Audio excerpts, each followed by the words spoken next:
Do you like books? I mean, really, really like books? Then you're in the right place. Each week, your host, Sam Hankin, interviews the best of today's top-selling authors and the up-and-coming superstars of modern literature. This is The Avid Reader. Here is your host, Sam Hankin. Hi, everyone. Welcome to another edition of The Avid Reader. Our guest today is Chris French, author of The Science of Weird Shit, Why Our Minds Conjure the Paranormal. It was published in March by MIT. Chris is the head of the Anomalistic Psychology Research Unit in the Psychology Department at Goldsmiths, the University of London.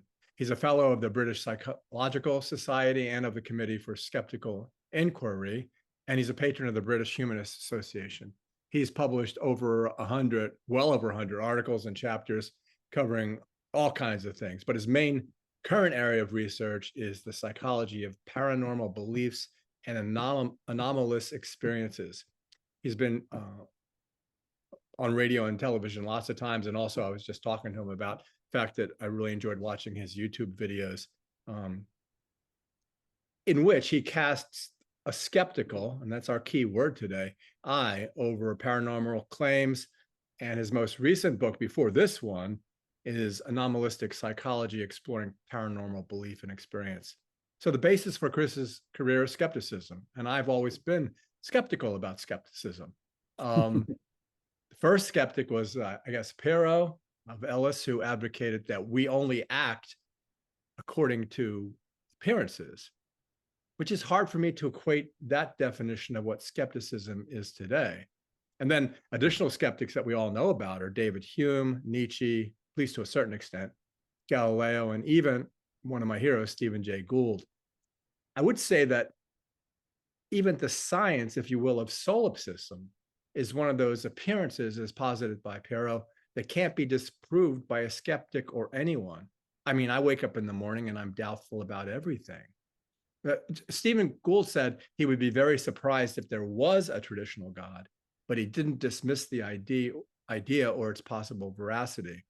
On the contrary, Chris is a debunker. Anomalistic psychology is designed to convince us that, empirically driven, ghosts don't exist, nor the Loch Ness Monster, nor angels, nor miracles, nor alien abductions, nor crop circles and curses, that they're not necessarily, I don't know what they are. And something like spontaneous combustion is just impossible.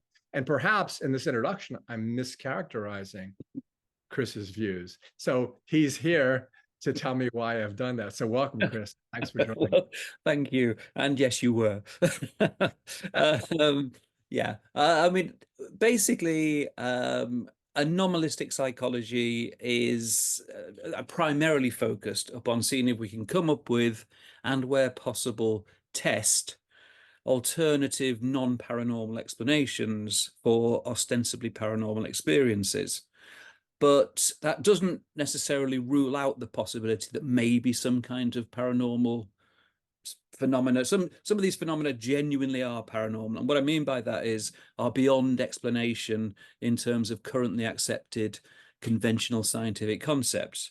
But for an anomalistic psychologist, it's basically taking a working hypothesis, just to say, let's assume that telepathy, as in direct mind-to-mind contact, doesn't exist.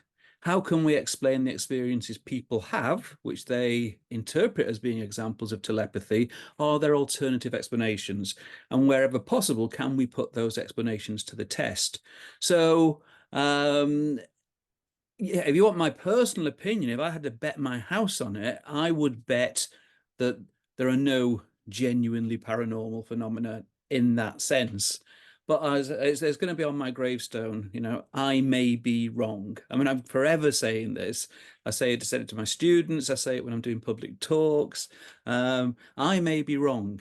New evidence may come along that convinces me that something that I've rejected actually is real. It's a genuine phenomenon. But at the moment, the way that I read the available evidence is I'm not convinced. That's so funny. My epitaph on my gravestone was always going to be, I told you I was sick. which was a I think prediction Spike of the Milligan future. did that one, didn't he? Yes. Yeah. And I therefore predicted the future. One of the funniest things in not the funniest things, but one of the most interesting things, especially because it occurred in the beginning of the book, is you actually were the obverse when you were a kid. You believed in this stuff. Oh yeah, totally. And the other interesting thing is that because this is a popular science book and meant for lay readers like me, one of the people that everyone's familiar with is the amazing Randy.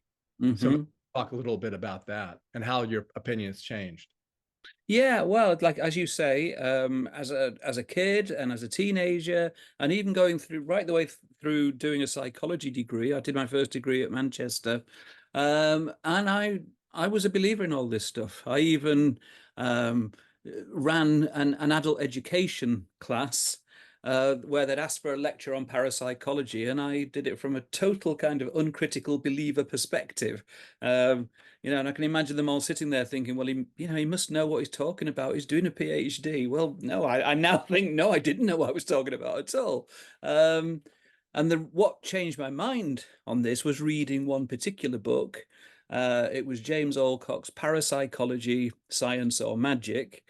And it was the first skeptical treatment of all this stuff that I'd ever come across. And this was a social psychologist, a Canadian.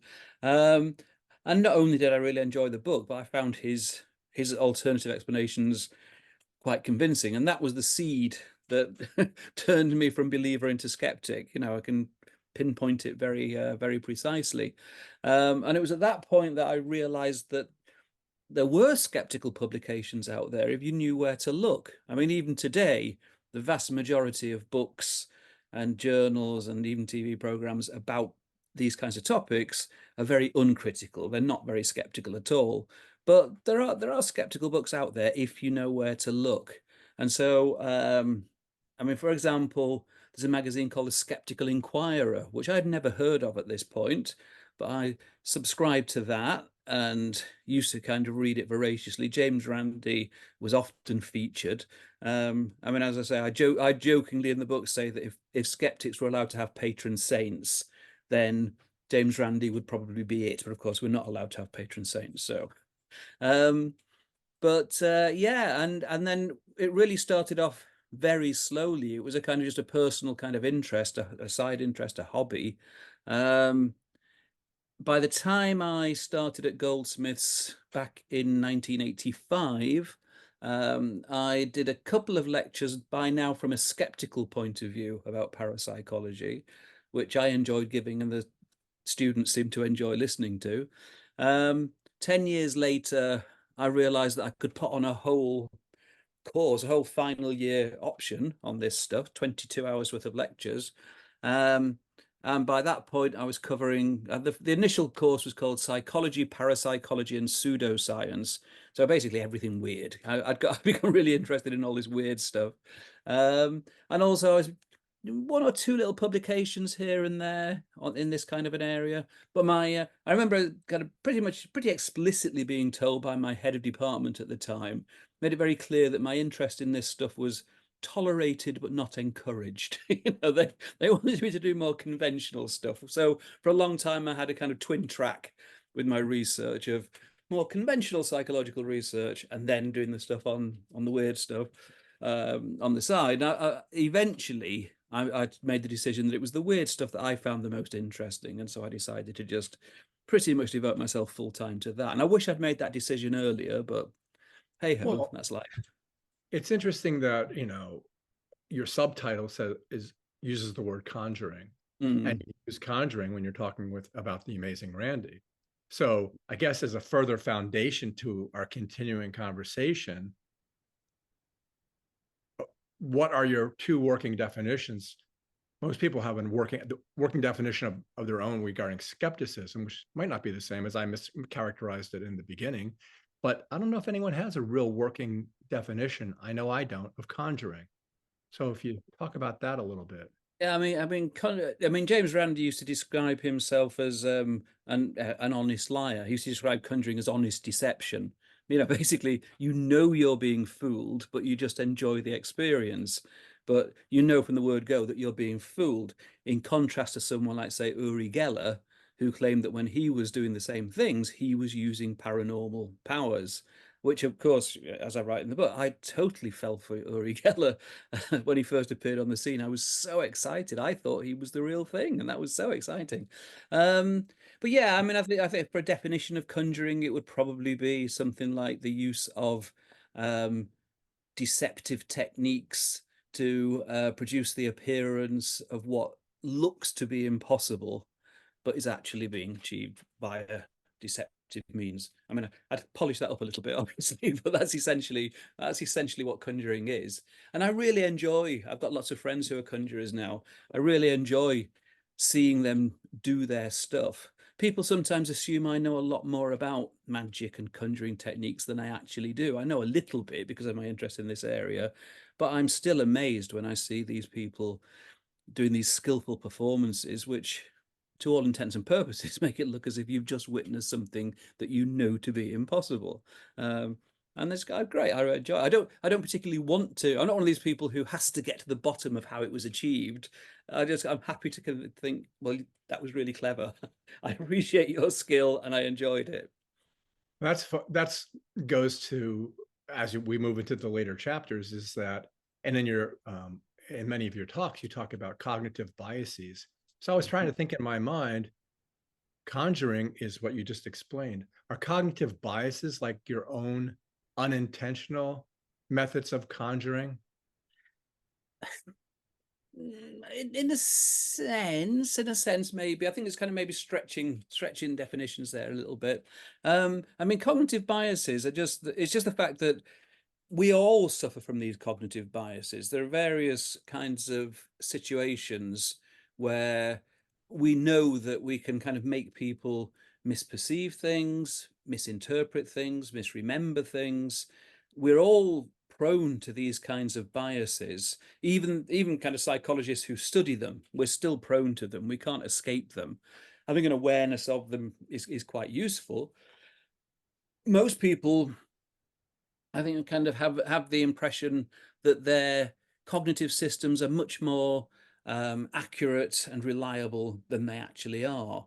When you actually start and think about it, think about vision, for example, there's only a very small area in the center of the retina, which actually has cells which register different colors. But that's not the impression that we have when we look around a room. You know, we think we're seeing everything in full color. And it's your mind that is filling in those other details on the basis of information you've already taken in. And there's lots of other examples like that where we think that we perceive much more and record everything accurately and so on, whereas in fact, as psychologists, we're aware of all these different kinds of biases that are a better characterization of our cognitive systems. I mean, the point is here that it would not make sense for us to take in every little bit of information and to be able to remember everything with accurate detail. It would overload the cognitive system.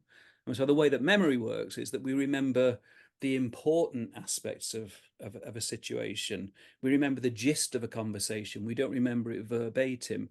And that, although it might seem, well, it does open up the workings of the cognitive system to error. But on the other hand, you need that kind of economy, because otherwise the cognitive system would just be overloaded, and we don't need that amount of detail. So that goes to perception, which also goes back to my solipsism, which also goes back to Descartes. But another thing that you bring up, and I just re-listened to one of your talks, you talk about, I just thought about this man, and I thought he was going to give me a call, and he did. Or Stephen Jay Gould was giving this lecture about this, and some woman raised her hand and said, well, I think you're wrong, because I was lying in bed upstairs and I thought to myself, the FED XMan is going to ring the doorbell right now. And he did. So that proves you wrong. And Stephen Jay Gould said, how many times did you think that? And it did not happen. Exactly. Yeah. I mean, we've got, again, a very poor appreciation of the nature of coincidence. We're all very poor intuitive statisticians. There are lots of situations in everyday life where we have to make judgments based on probabilities.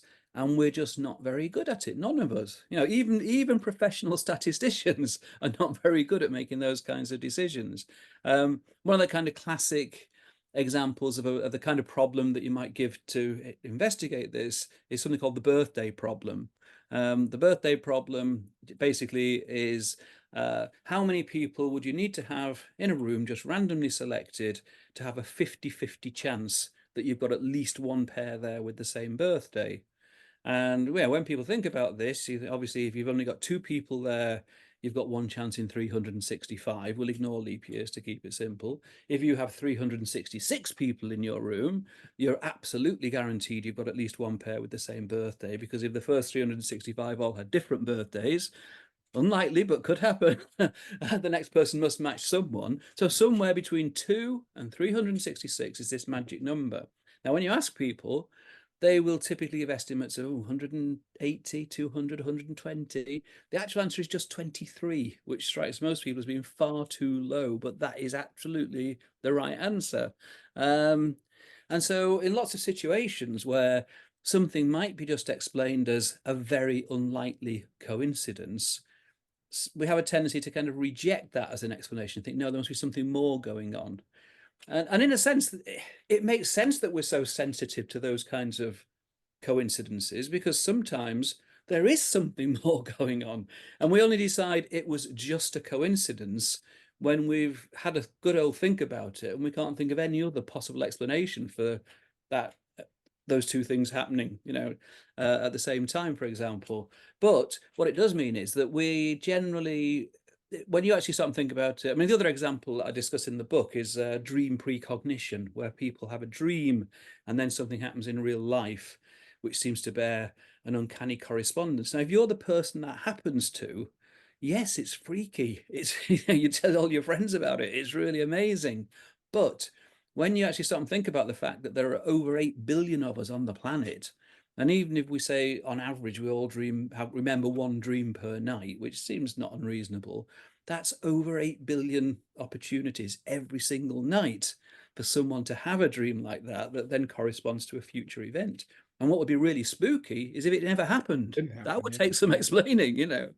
Well, it's like in America, you know, we have these ridiculous lotteries that really hurt people that get up to $1 billion, and people they don't buy tickets when it's $6 million, because who wants 6 million? Yeah, exactly. They want $1 billion. But yeah. then someone will bet the birthdays of their 8 grandchildren over and over again, and I know I'm going to win. 1 out of 33 million people will win. And if you win that by betting on your grandchildren's birthday, that obviously is paranormal. You predicted it and it occurred. Well, yeah, except of course it isn't at all. I mean, the whole kind of psychology of lotteries is fascinating. I mean, when they introduced the national lottery in the UK many years ago now, my initial reaction was, well, I'm not going to play for that. That's for mugs, you know. That's kind of you're going to lose overall, so don't bother. And then the secretaries at Goldsmiths in the psychology department said, we're setting up a syndicate. Do you want to join? Now that's totally different, because if you've never played at all, then obviously, and you'll never know whether you would have won or not. But if you've been offered the chance to join a syndicate and you turned it down and then they win, then you would be kicking yourself. And let's face it, it was £1 a week, you know. So for £1 a week for the dream that you might actually win, yeah, okay, count me in. I'll come in and join the syndicate. And then when they asked me which numbers I wanted, being a smarty pants, I said, oh, well, I'll have 1, 2, 3, 4, 5, and 6, please. And of course they objected, and I pointed out that's just as likely as any other sequence of numbers. And I also pointed out that if we did win, we wouldn't have to share our jackpot because nobody else would have picked those numbers. Now, it turns out that we live in a nation of smarty pantses, because the single most popular choice of a sequence of numbers is 1, 2, 3, 4, 5, and 6. Yeah, with all these people kind of thinking, oh, I'm being really clever now. You know?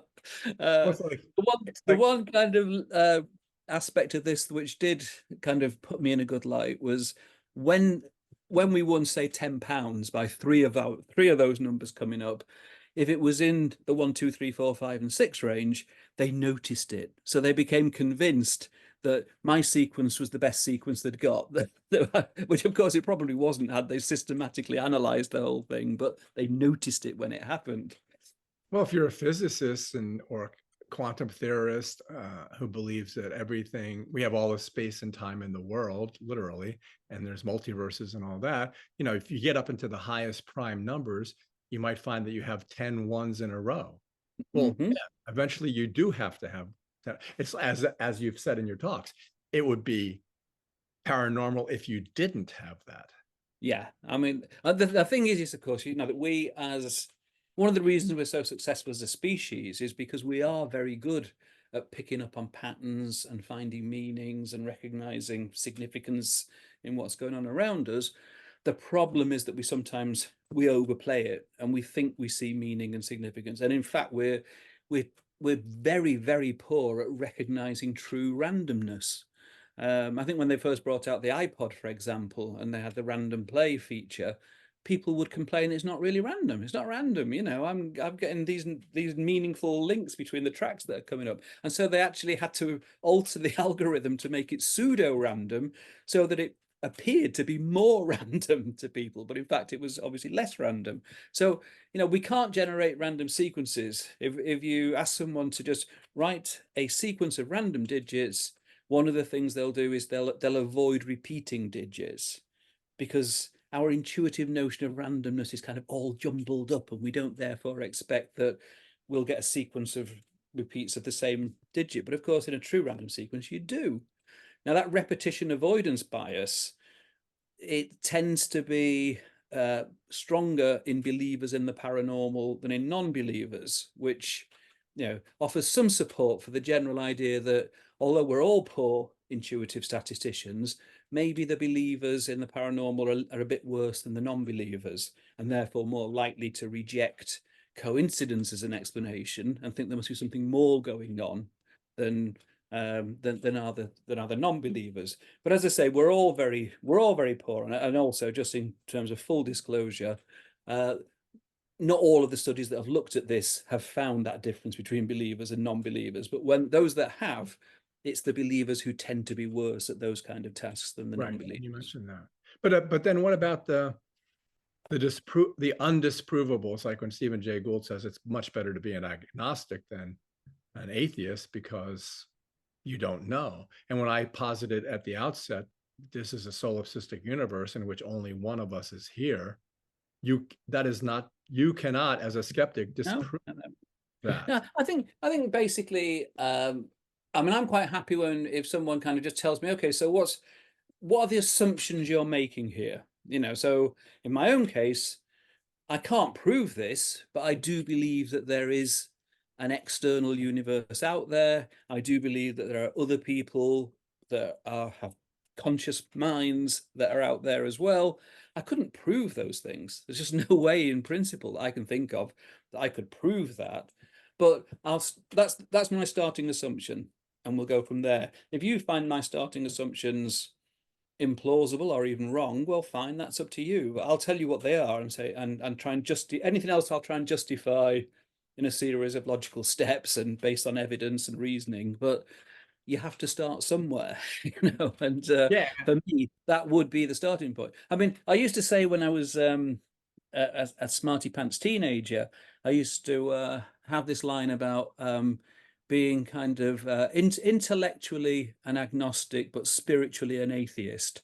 You know, that yes, I mean, I can't know that God doesn't exist, but again, if I had to bet on it, I would bet that God doesn't exist. But I might be wrong, you know, and I'm happy to accept that. And I think it's much better to think in terms, for me, science and skepticism itself, it's not about certainty. It's about saying, well, this is my view of the available evidence as it stands at this point in time.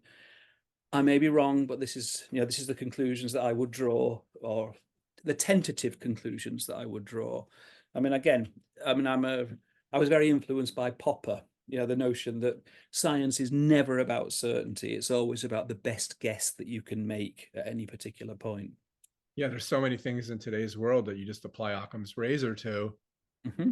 and you seem like you've logically reached the right answer. And I tend to believe that very strongly. The simplest solution is obviously the best because you don't have to juggle balls in the air. Yeah, yeah. But one of the most intriguing things you did in the book, and the one that really piques everybody's interest, is you gave this 2-page list of what could be construed as paranormal phenomena, and you asked the reader, which of these do you think? And so I'm going through it and I'm going, I'm not quite sure about this. Yeah. And Well, then there's things as far apart as the Loch Ness monster and consciousness, which is just what we were talking about, consciousness. And I'm thinking, okay, I don't believe in the Loch Ness monster, but do I really believe that we're conscious human beings, especially now with ChatGPT and artificial intelligence? What is sentience? And so that list made me think. I actually checked it all off. Right. No, well, it's an exercise I used to do with my students, and it's one of those things, as with a lot of other commonly used terms, where we all know what it means until we actually start and think about it and realize it's really difficult to come up with a definition that would satisfy everybody.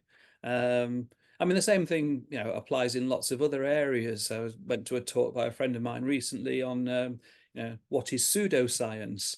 I mean, for that matter, what is science? I mean, the whole demarcation problem is so difficult, so you can't really define what pseudoscience is unless you could define what science is. And I basically adopt a position on that there is no strict set of criteria that we could apply and always be able to say, yes, this is a genuine science and this over here is not a science.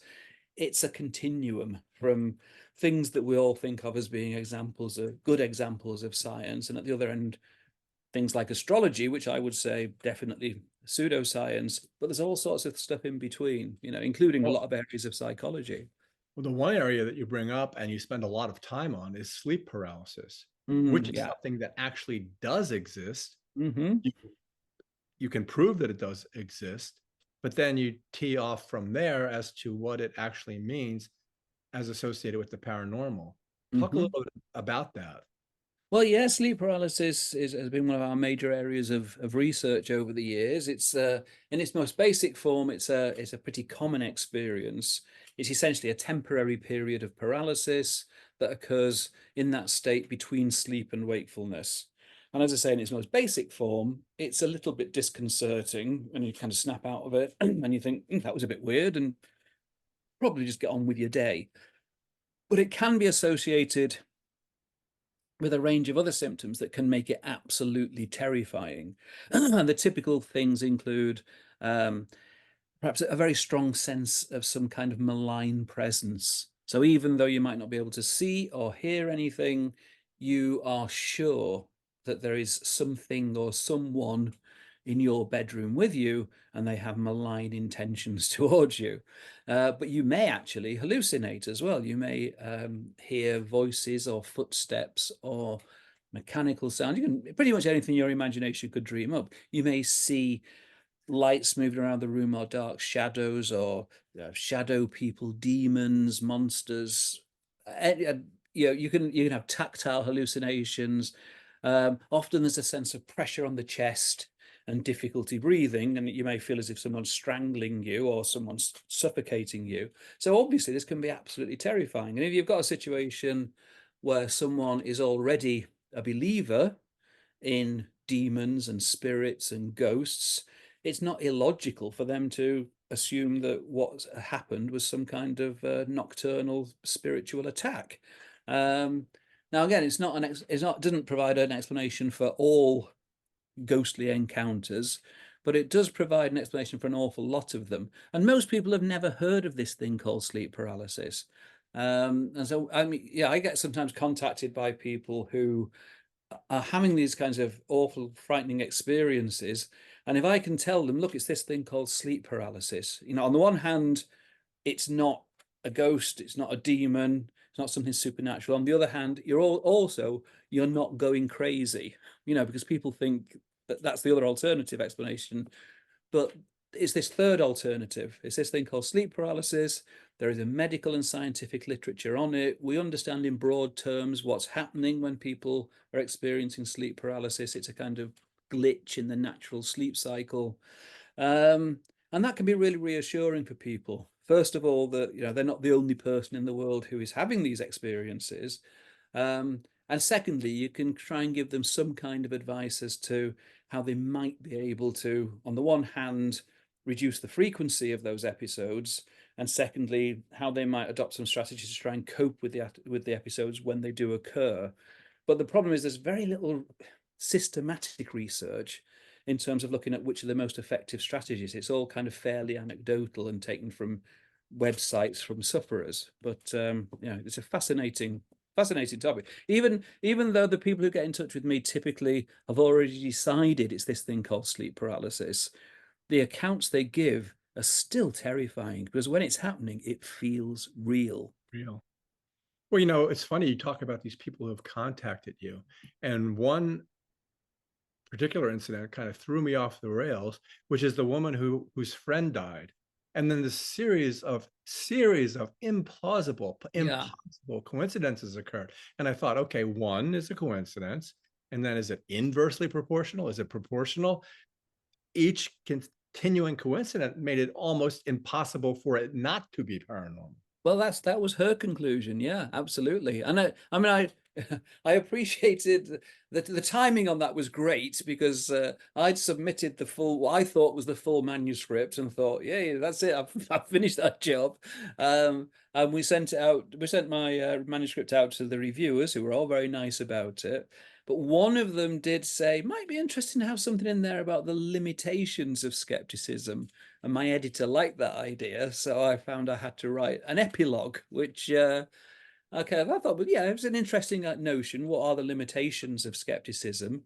And it just so happened that around that time, that woman got in touch with me, and she is a professional writer. She writes very well. So with her permission and using a pseudonym, I was able to kind of cut and paste her account of all of these strange things that happened following the death of her partner. Before that, she would say she was a total skeptic and atheist. And then following the death of her partner, there was a whole sequence. Many of the things there could be explained away as coincidences, but it was the fact that they were so concentrated in time, and one or two of them couldn't be explained as coincidences. There might be other alternative explanations, but they weren't just mere coincidences. And overall, that was enough to convince her that life after death was real. These were signs from her departed loved one, and she ended up not only believing in the paranormal, but also believing in God. And I thought that now her account on its own, I mean, going back to David Hume, who you mentioned earlier, he has this famous argument about on miracles, that you'd never be rationally justified to accept somebody else's account of a miracle, on the grounds that you would only be justified if the evidence in favor of the miracle outweighs the evidence against the miracle, and that in practice, the evidence for the suspension of the laws of nature is very thin on the ground, if not non-existent, whereas the evidence that people sometimes make mistakes and sometimes just make stuff up is all around us. And so therefore, on balance, I mean, his argument is not directly against the possibility of miracles. The argument is to say you would never be rationally justified in accepting someone else's account. And again, I find that quite a powerful argument. So her account on its own, intriguing and fascinating as it was not going to be enough to convert me, pull me back over the line to being a believer again. But the question I posed, more as a thought experiment than anything else, is how would I react if those things had happened to me? And the fact that completely. Yeah, she did not seem to be a malinger in the sense. no, not at all. I'm sure she was. I mean, I kind of obviously spoke to her. We've chatted over Zoom, and I'm sure she's absolutely genuine in what she's saying. You can even go back to Jung, and well, he had big deal. He really enjoyed dreaming about fishes and what that meant. But that one incident, I don't know if it was in Synchronicity, and he got a little wacky at the end with UFOs and mesmerism. But which you deal with mesmerism, we could talk about that. But he dreamt about fishes. Then he was walking down the embankment and saw a dead fish. And then a friend told him something about fish. And there were like 6 things in one day. And he Right. equated that to synchronicity. I mean, again, I was talking about synchronicity the other day. I do a talk. I mean, there's a chapter in the book on coincidences, and I don't actually talk about synchronicity. I really kind of regret that. Maybe I should have had something in there about that. For me, synchronicity is, yeah, I'm not convinced. It's almost a meaningless concept to me.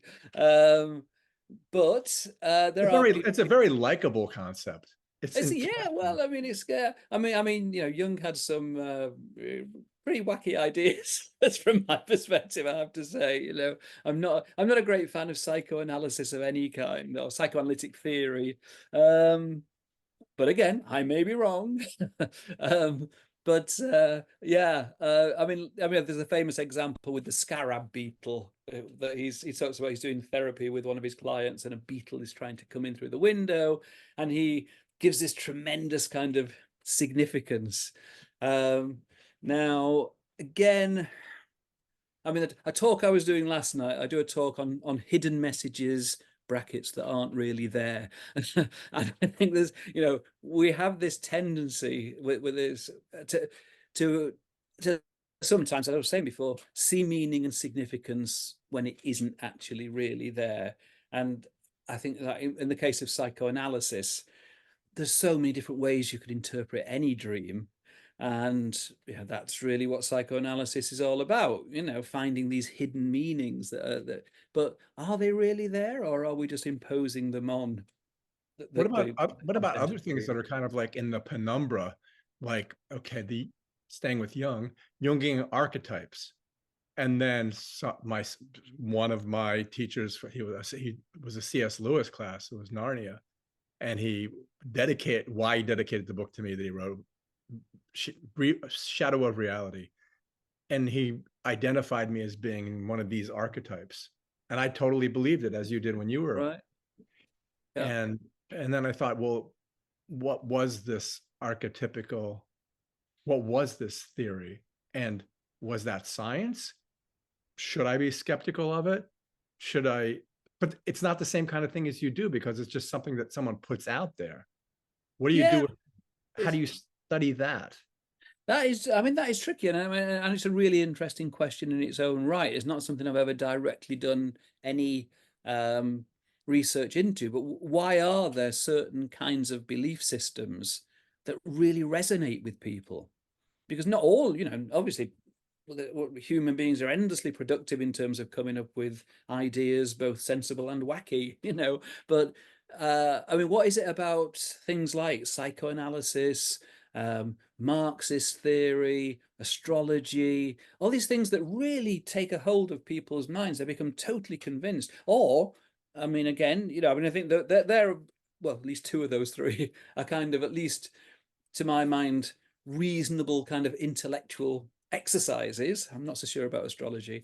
But I mean, then you've got the kind of these, well, you may call them mind viruses, the kind of unfounded, wacky conspiracy theories that to most of us, you know, how could anybody possibly believe that? The QAnon stuff, the idea that, you know, Hillary Clinton is a satanic pedophile who sacrifices children, you know, and yet clearly a large number of people not only buy into that, but take it 100% seriously, and you know, think it's a physical reality, and they must do something about it. Yes, well, as I say, the human mind is endlessly fascinating. Yeah. Well, right now, I mean, what you just said resonates so much with me, because right now, you know, the first night of the Democratic National Convention, and Hillary Clinton was speaking. And yes, it's impossible for me to comprehend, especially in an era in America, and partly in the UK too, where there is no civil discourse. So we can't discuss like you and I are discussing now. Mm-hmm. And these beliefs, which I try not to condemn the people that have those beliefs, because that would be doing exactly what they're doing, but that puts me at a disadvantage too. So it's a horrible situation. Oh yeah, absolutely. I mean, Go ahead. there is a kind of an increasing amount of research directly into those issues. It was only about, well, probably about 15 years ago, there was hardly any research into the psychology of belief in conspiracies. It was just, you know, there were isolated papers here and there. And now it's a really hot topic, you know, probably quite understandable, given, well, a certain president that you had over there. And people realizing the kind of dangers of buying it. I mean, the anti-vax movement is, you know, one of the kind of obvious examples, but there are lots of other examples as well, where these belief in these kind of theories has actually, it's estimated that AIDS denialism was led to basically 330,000 deaths in South Africa. You know, I mean, obviously that's a calculation based on all kinds of assumptions, but there's no doubt at all that we're looking at a huge number of people who died unnecessarily because the South African government bought into the kind of AIDS denialism. And again, these ideas can be really dangerous. On the one hand, it doesn't matter if your next door neighbor thinks the moon landings were faked. Well, so what? You know, it doesn't really matter in and of itself. But that's a kind of gateway. If they'd lie about that, what else would they lie about? And then you just kind of, you just doubt everything, you know. Which is well, you started off actually saying that you doubt everything, and but I mean, really, you don't. I suspect not in that sense. I do wake up in the morning every morning and wonder, what is this? I do that because I can't make sense of it. It's a hard way to live. It's a difficult way to live because I don't have any prime mover or any initial assumptions. The other thing is that talking about this civil discourse thing, I had this trainer, like when I was in the gym, he was a trainer, his name was Chris. He was a fundamentalist Christian, incredibly intelligent, fluent in Greek, knew the entire regnal line of England, and which I couldn't possibly do, and knew so much. He would get on the treadmill and he goes, watch me lower my blood pressure, watch me lower my heart rate from 80 to 20. And he did. And I saw it because I could see the video. Then one time in the parking lot, I was saying to him, Chris, you're so intelligent. How can you believe that God created the earth 4,000 years ago and that the fossils were planted there as a test of our faith? And he looks at me and he goes, how can you not believe that? Yeah. I mean, there's Michael Shermer famously kind of wrote a book about why people believe weird things, and then followed it with a chapter in another volume with why do smart people believe weird things, and argued, I think, quite convincingly that smart people are very good at defending their beliefs and their views. You know, they can run rings around somebody who may not be as smart, but is probably right.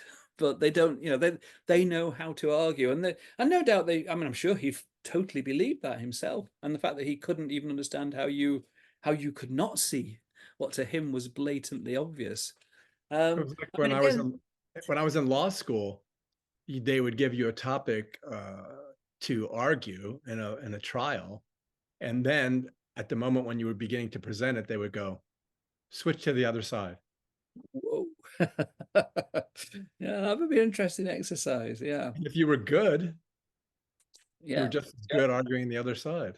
Well, I remember doing over the years, I've kind of done a lot of daytime TV, and if the topic was UFOs, there's a guy who's a Brit called Nick Pope, who he was working for the Ministry of Defence at the time when the X-Files was at the height of its popularity, and he wrote a book, and he was being billed as being the real Fox Mulder.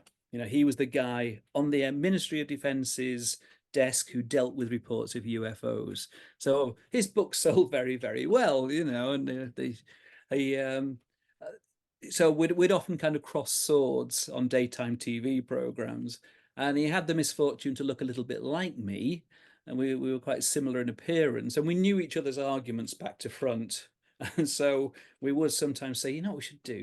You go on as me and I'll go on as you, you know. And we could have done this. Now, we never actually did it on TV, but for an event organized by Skeptics in the Pub, we both went along, and we decided we were going to do this. He was going to present the I was going to present the pro UFO arguments, and he was going to present the skeptics arguments.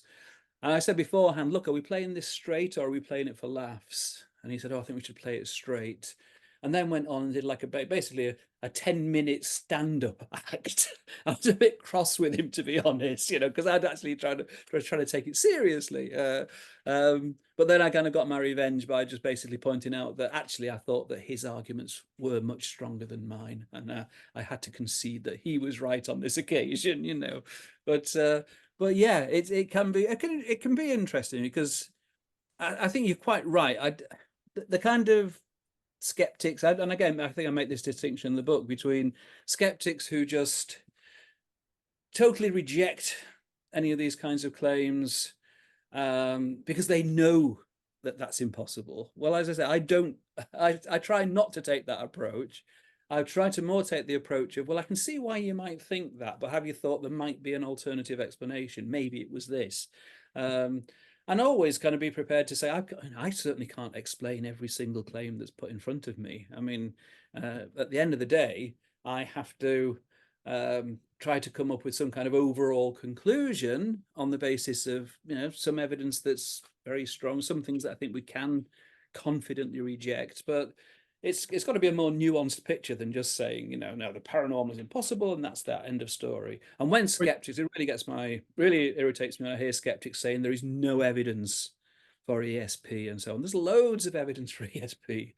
It's the quality of the evidence that is at issue, and whether there are alternative explanations for that evidence and so on. So, and I think that, I try to be respectful to the people on the other side of the argument. Well, the thing is that you do provide us in an excellent way, especially for these two examples. I knew, and many people know, about the exercise in which you're supposed to do either like just count how many people are wearing this T-shirt color. All right, yeah. You forget the gorilla walking through it, or the more interesting one, which I didn't know, was Roman numerals on a clock. Right. So those types of things, those types of things are what lead into this cognitive issue. Talk about how that works. Well, again, the first example you talked about there is what we call inattentional blindness. And it's basically the fact that it goes back to what I was saying before, that lots of people have a much greater faith in their own cognitive systems than maybe they should. Because if you were to say to most people, imagine this scenario where you're watching a video of some people have got white T-shirts, some people have got black T-shirts, and within each group they're throwing a ball around to each other. You have to count the number of times the people in the white shirts throw the ball to each other, ignore the people in the black shirts.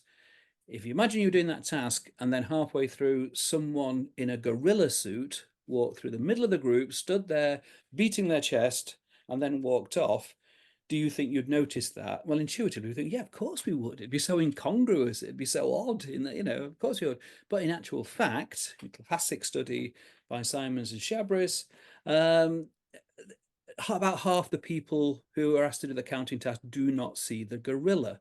And again, it's a fantastic kind of demonstration during talks and so on, because it still works even now. And this thing called inattentional blindness is a really important phenomenon, because lots of fatal accidents are caused when people don't actually perceive what's happening right before their very eyes. And you can show with eye tracking that their eyes are actually pointing at the, whatever it may be, and they just don't take it in because they're doing something else cognitively. My wife, who is also a psychologist, has done a lot of research on that topic, and she contacted me one day to ask whether I had a measure of the personality dimension of absorption. If you're somebody who would score highly on a measure of absorption, then you're the kind of person who, if you're reading a book or watching a movie or even doing a crossword puzzle, you completely shut off the outside world. And she assumed that somebody who scored highly on absorption would probably be more susceptible to inattentional blindness. I was intrigued because I knew that absorption correlates with paranormal belief and reports of paranormal experiences. So long story short, we did an experiment together where we looked at all of that in a single study, and we found that those people who were inattentionally blind also scored higher on measures of absorption and also paranormal belief and experience. So again, quite an interesting finding. What about What was the other thing you asked me? Sorry, go on. Oh yeah, the clock. Let's talk about The clock. Yeah, that's another idea. it's another nice one, because it is such a reliable effect. And again, I use it all the time in talks that I'm doing. I've been using it for years, and still people fall for it. Basically, I show two clocks and I say, how is the 4 typically represented on clocks and watches with the Roman numerals on them? And one clock has I, and the other clock has IV. And virtually everybody will choose IV. And the actual answer, obviously, it's tricky. Psychologists don't ask these questions unless you're going to get them wrong. The right answer is I, but it's only on clocks and watches where that is the case. Now, the fact that most people have never noticed that, and I hadn't noticed it until kind of, my daughter many years back kind of drew my attention to it. You don't need to know what the figures are on a clock. You just need to know where the hands are pointing. But it's a nice example of what we call a kind of top-down error, where both your perception and your memory is often influenced by what your beliefs are, your knowledge, your expectations. So when people are asked that question, they kind of think, well, how are 4s represented in Roman numerals? It's IV. And usually it is, but not on clocks and watches. So, people will get that wrong. Well, as we wind down, no pun intended, given what we're talking about, what about the gold dress phenomenon? Where that was fascinating. I saw it a certain way, and I would argue with it. It was either blue and black or white and gold. And I know I've read the explanation of the way you perceive that light falls and shadows occur, but I have never been able to reconcile how anyone else could see it other than I did. Is that paranormal? It's not paranormal at all. It's pure science. No. I'm totally with you on that one. I mean, and again, the explanations I've read, I've not found any that I thought, oh yeah, that's totally explained it now. I kind of think, no, there's something really freaky going on. And what are we doing when we both say the same thing here? What are we doing? I don't know. I mean, again, it's not. To be fair, to be kind of honest with you, it's not. I mean, I found it fascinating. It's not something I've ever looked in detail at all the kind of research that it generated and all the different explanations that were put forward. And maybe if I did that, I would actually be able to say, oh no, I know what that is. This is the explanation. I've never had the time to do that. So there's another kind of related type of phenomenon which you probably may well have come across, kind of a lot of the kind of TikTok videos and so on, where you have people pointing to words. It's the same word being repeated over and over again, for example, but people point to different words in text, and that's how you hear it. But you close your eyes and you hear, you realize it's the same word over and over again. And there are a number of those kinds of phenomena that all again tend to illustrate I don't think the dress example can be explained this way, but a lot of these others are explained in terms of top-down processing. Well, it's like the poster where the colors are written, red, but that's the Stroop effect. Yeah. That's another really reliable effect. But I mean, the basic idea is that when we're interacting with the world around us, we've got two sources of information. On the one hand, you've got information coming in through the senses, and we sometimes refer to that as bottom-up processing. But sometimes that information is either inherently ambiguous or it's degraded. And so to make sense of it, we also use top-down processing, which is, I said before, our knowledge, our belief, our expectations about the world. And you've got a constant interaction between these two sources of information that leads us to have a mental model of the world around us and our place in it. But of course, in certain circumstances, particularly if the input is inherently ambiguous or degraded, the role of top-down processing becomes that much stronger. And again, I mean, I was doing a talk, as I said last night, on hidden messages that aren't really there. It's probably the least academic of any talk I give, but it's highly interactive. I play, for example, samples of rock music or pop music backwards, because some people think there are satanic messages there.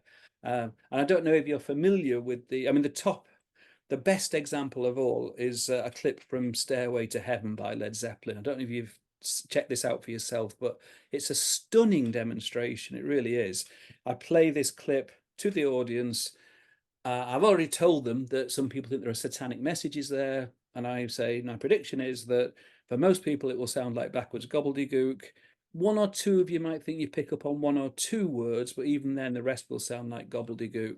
There's a very good reason for that. It's because it is backwards gobbledygook.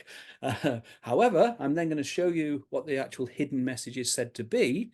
I'm going to play the same sound file to you again, and the second time you will hear the message as clear as a bell. And you'll wonder how you missed it the first time. The reason you missed it the first time is because it isn't there, you know.